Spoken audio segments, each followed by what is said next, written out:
Buenas tardes. Vamos a tener la oportunidad nuevamente de conversar con el abogado Elmer Enamorado. Abogado, le damos la bienvenida nuevamente esta preciosa tarde aquí en su maravillosa casa rodeado de este jardín. Le damos la bienvenida y un gusto saludarle, abogado. El tema que vamos a tocar el día de hoy es sobre el Estado de Derecho. Y la pregunta que quiero hacerle para comenzar, usted me puede decir si en Honduras tenemos un Estado de Derecho, ya que después haremos alusión a lo que tiene que tener un país para que tenga un Estado de Derecho a favor de la sociedad. Buenas tardes, abogado Martínez. Gusto de tenerlo aquí en mi casa nuevamente. ¿Para qué? Hablemos de las cosas que pueden ser de interés colectivo y que mucha gente se pregunta, pero pocas explica por qué suceden ciertas cosas en Honduras y por qué se traslapa tanto la ley con situaciones de hecho y con personas. Puedo decirle categóricamente que en Honduras no existe todavía un país de derecho, porque el país de derecho no basta que haya un poder legislativo, no basta que haya un poder ejecutivo, no basta que haya un poder judicial. Lo que hace el país de derecho es que manda la ley, no las personas. Correcto, abogado. La ley, como una categoría de convivencia social, se impone sobre todos nosotros y muchas veces hacemos excepciones de conducta por respeto a la ley, pero es una actitud que hay que sentirla, hay que vivirla. Eso se llama civilidad, urbanidad le llaman otros en países civilizados, pero en Honduras todo el mundo anda buscando cómo violar la ley, no cómo cumplir la ley.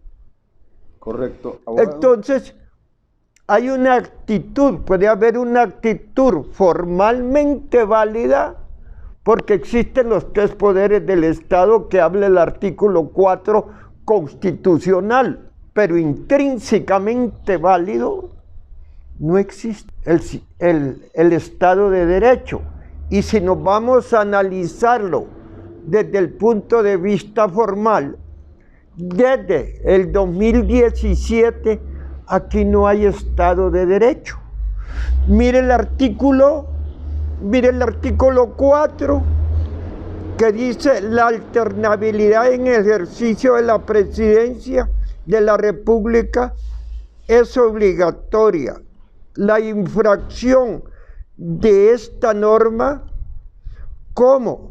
Constituye el delito de traición a la patria. Usted es testigo porque tiene la edad que el 2017 hubo reelección. ¿A quién se ha castigado?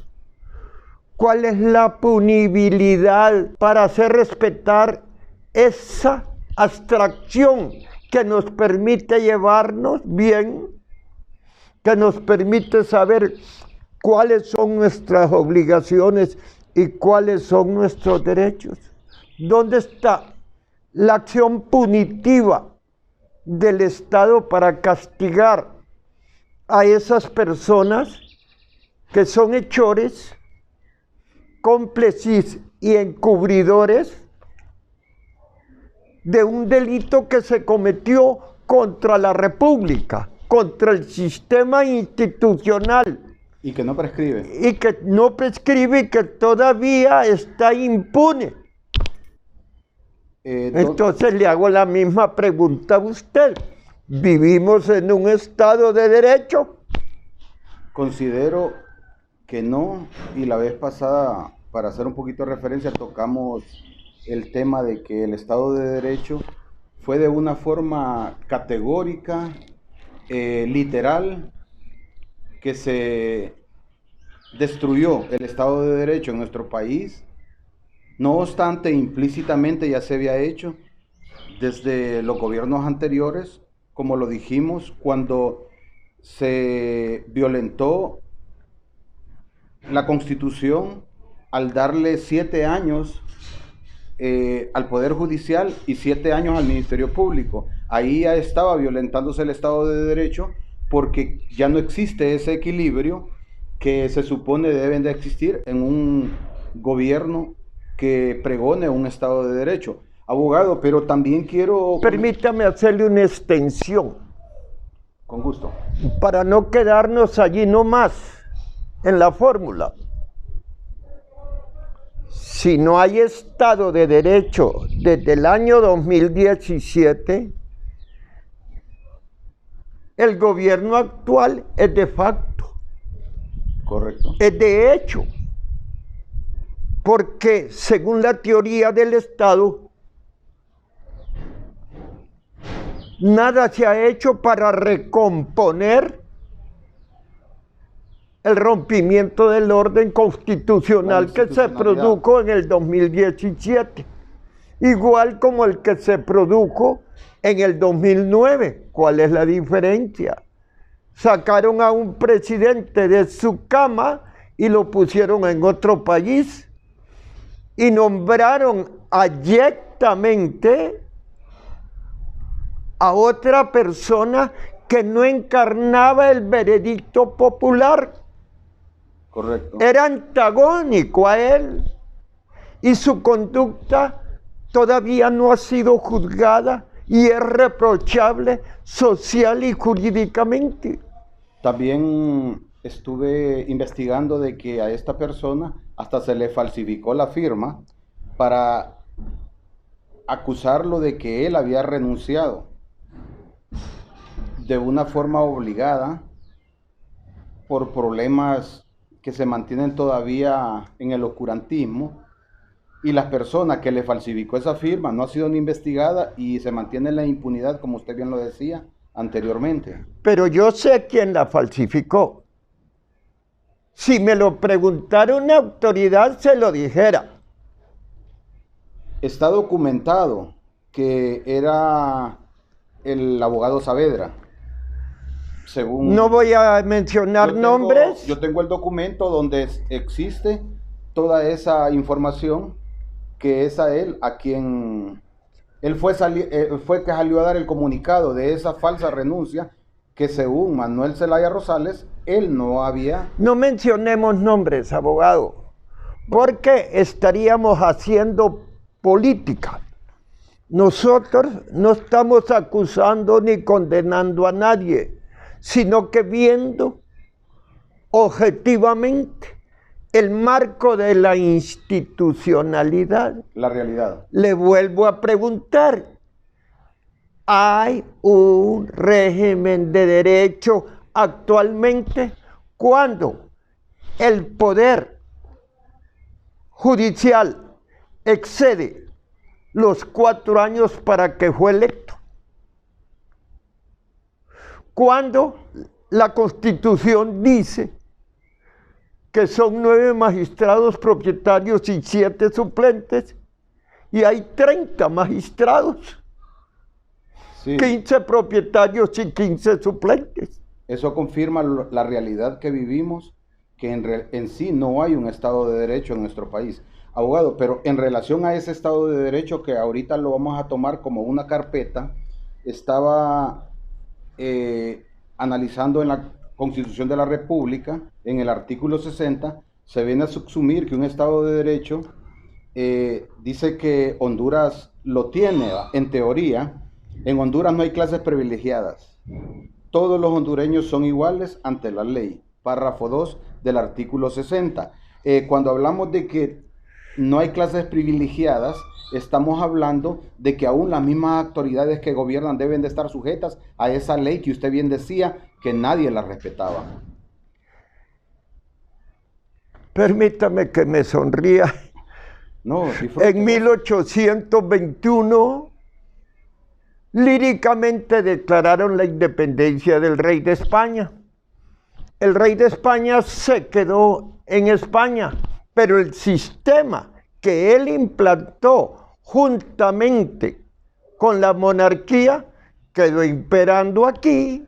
Las 7 partidas con que gobernaba el rey que son las del derecho romano, siguieron imperando aquí. Igual este año, el sistema jurídico de los Estados Unidos de América extradita al último presidente varón que hubo en Honduras. Ese varón está en Nueva York, confinado en una cárcel, pero la estructura jurídica, criminal y de facto y de hecho que él implantó todavía sigue aquí. ¿Y no se ha procedido contra ellos? No, no hay punibilidad, no hay acción reivindicatoria social. Y este gobierno que tenemos actualmente, que bien lo dijimos también, que es de hecho, no de derecho, y ahorita se está manifestando un ambiente que viene a confirmar nuestra tesis, vemos que no está haciendo nada por poner en la cárcel a estas personas que son parte de todos esos delitos que cometieron en el gobierno anterior, y si persiguen al gato, no persiguen al angora. O sea que tenemos que corregir eso también. Abogado, ya que tocó eso usted, no sé si se dio cuenta que ayer salió alguien dando una noticia que se había presentado requerimiento fiscal contra el secretario de la presidencia, que lo llaman Eval Díaz Lupín. Lupiac, sí. Lupiac. Sí. ¿O Lupín o Lupiac? Lupiac. Entiendo que es de origen filipino. Entonces sí, tendría que ser Lupín, no Lupiac, porque sería francés. Ah, bueno. Pero lo que están haciendo con ese requerimiento fiscal, ¿quién lo va a juzgar? El Poder Judicial. ¿Quién hizo al Poder Judicial? ¿Es de facto o es de derecho? Es de facto, y también no podría ser este Poder Judicial quien lo juzgara, porque obviamente van a salir incólume de cualquier acusación. Abogado, dígalo, van a dictar un sobreseimiento definitivo por todos los pecados cometidos por esa clase de gente, y ya no se le va a poder juzgar, porque no se puede juzgar a una persona 2 veces por el mismo delito. Cierto. ¿Está de acuerdo conmigo? Código Penal. Sí, entonces, ¿cómo hacen esa parodia? Dentro de poco van a salir libres con un sobreseimiento definitivo, con un juez natural que nadie conoce y que de ninguna manera se responsabiliza. ¿Es Estado de Derecho eso? No es un Estado de Derecho. Quiero compartirle que un Estado de Derecho, según el pequeño catálogo que tengo aquí, que está en el capítulo 2, artículo 65 al 181 de la Constitución de la República, nos dice que un Estado de Derecho debe tener derechos individuales, como el derecho a la vida, derecho a la libertad, derechos sociales. Los fundamentales, sí, abogado. Las garantías y derechos constitucionales. Correcto, pero para especificarlo para la gente que en realidad no lo ve desde ese punto, tenemos derecho del trabajo, el cual ahorita, como comentábamos anteriormente, el gobierno está sacando pobres, los pobres están sacando a los mismos pobres de los empleos que existen. Y de repente lo que esto va a provocar va a ser que la gente busque irse del país. No, abogado, no estoy de acuerdo con eso. ¿Por qué? Simplemente porque ya prohibieron el derecho de migración. Pero eso sería como la violación a un derecho fundamental. Bueno, los patos, las aves, cuando ya no hay comida en el sur, se van para el norte. Y cuando ya no hay comida en el norte, se vienen para el sur. Ahora no se puede migrar al norte porque hay una cortina de tequila en la frontera de México y Estados Unidos, y todos los que intentan traspasar esa frontera, vienen de regreso. Y si viene muerto, viene en el avión presidencial. Sirvió el tal avión presidencial, sirvió de mortaja a un montón de hondureños que van a buscar una vida nueva o una vida aunque sea, porque aquí no hay vida, abogado, para ellos hay una negación absoluta. Es una ironía. También tenemos lo que es la salud, derecho a la educación y derecho a la vivienda, cosas que son torales de repente, y hay muchas innominadas todavía o no positivadas en una ley vigente, pero que tenemos derecho a ello, y la gente se somete a las promesas que puede hacer un gobernante o un político, como un empleo de repente mal pagado. Vienen ellos y se someten y encubren todo acto criminal, delictivo que pueda hacer este gobernante, porque yo he visto muchas personas sometidas, abogado, sometidas a su jefe, que lo que él dice es lo correcto y está bien todo. Sí, eso es paradójico. Y le voy a hacer una afirmación que no es casuística. Si no nos van a dar salud, si no nos van a dar vivienda, si no nos van a dar alimento, si no nos van a dejar migrar, ¿por qué no nos dejaron en la caverna? Allí no teníamos conciencia de que éramos seres humanos. De que existía la libertad. De que existía la libertad. Y la luz. Que existían esas garantías que habla usted, que son garantías ilusorias. Correcto. Abogado, también hablamos la vez anterior de que es necesario, según la opinión que usted nos dio en ese momento, cambiar el gobierno presidencial por un gobierno parlamentario. ¿Usted cree que eso sea lo que más le conviene al país? Mire, yo pienso así, en mi forma de pensar. Si me voy a solazar en el gobierno de hecho, y solo por estar allí en el gobierno, lo voy a consentir y lo voy a permitir, soy tan cómplice como hechor de los que violaron el Estado de Derecho, porque la desgracia de Honduras ha sido la silla presidencial. No sabemos que una silla presidencial es para verla, no para sentarse en ella. Es para servir, es para dar, no es para pedir. Entonces, si el sistema presidencialista es un estorbo, ¿por qué no nos vamos al sistema parlamentarista? Donde una cámara o dos cámaras de senadores o legisladores manejan todo el estamento estatal y nombran un primer ministro para que ejecute sus mandatos. Si el primer ministro no pasa el periodo de prueba de 60 días que señala el Código de Trabajo, se le despide y viene otro y no tiene derecho a prestaciones porque fue inepto. Porque yo le quiero hacer una aclaración a usted. Entre un gobierno corrupto y un inepto, prefiero el corrupto que al inepto. Porque lo estático no camina ni para atrás ni para adelante.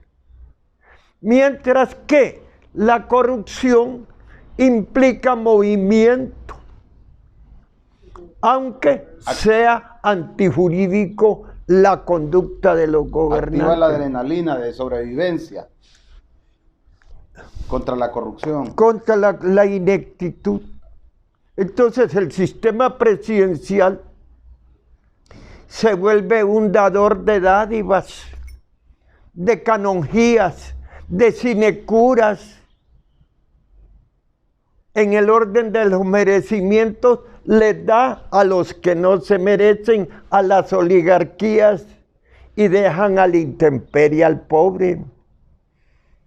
El Seguro Social, del cual yo fui fundador, debería de estar en todo Honduras en estos momentos. Se crió en 1962, tiene 60 y pico de años, y más bien fue devastado por la clase corrupta y por los bancos que ya no querían pagar los intereses que la acumulación de capitales implicaba para ellos. Entonces, el sistema presidencialista, los corruptos manejan. Es un fracaso, entonces. Es un fracaso. Manejan a una persona y con eso manejan todo un país, todo un pueblo, toda una estructura legal.